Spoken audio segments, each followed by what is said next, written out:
अस्सलाम वालेकुम फ्रेंड्स, कैसे हैं आप? उम्मीद करता हूँ सब खैरियत से होंगे। आज की वीडियो में मैं आपको बताऊंगा कि आप अपने इकामे को रीन्यू करने के लिए उसकी फ़ी ऑनलाइन कैसे पे कर सकते हैं। तो ये प्रोसेस आप अपने मोबाइल से या लैपटॉप से भी कर सकते हैं। तो चलिए हम वीडियो स्टार्ट करते हैं। तो सबसे पहले आपने अपने मोबाइल में या लैपटॉप में जो बैंक आपके पास अवेलेबल है उसकी वेबसाइट ओपन कर लेनी है।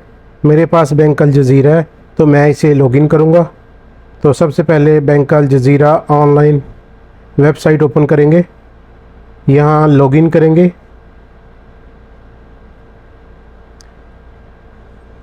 साइट ओपन हो रही है।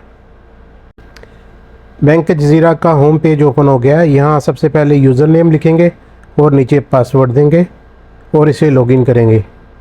तो यहाँ पे OTP इंटर करेंगे।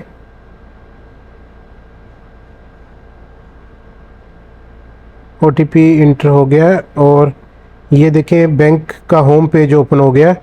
तो यहाँ सबसे पहले गवर्नमेंट सर्विसेज पे क्लिक करेंगे।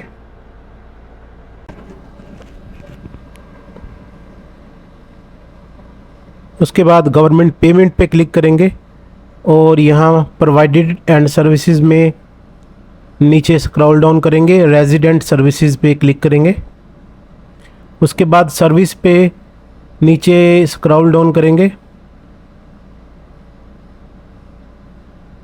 नीचे देखेंगे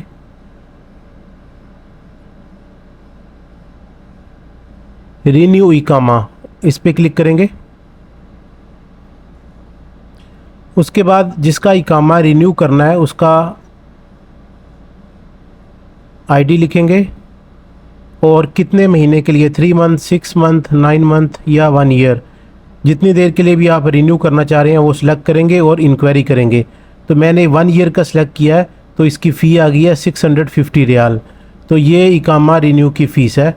और उसके बाद प्रोसीड करेंगे तो एक OTP आएगा, OTP इंटर करेंगे तो ये फ़ी पे हो जाएगी। तो इस तरीके से आप अपने इकामे की रिन्यू फ़ीस पे कर सकते हैं। तो ये थी आज की वीडियो। अगर आपको हमारी वीडियो अच्छी लगी है तो हमारे चैनल को सब्सक्राइब करें ताकि इस तरह की आने वाली इन्फॉर्मेटिव वीडियो आपको मिलती रहें।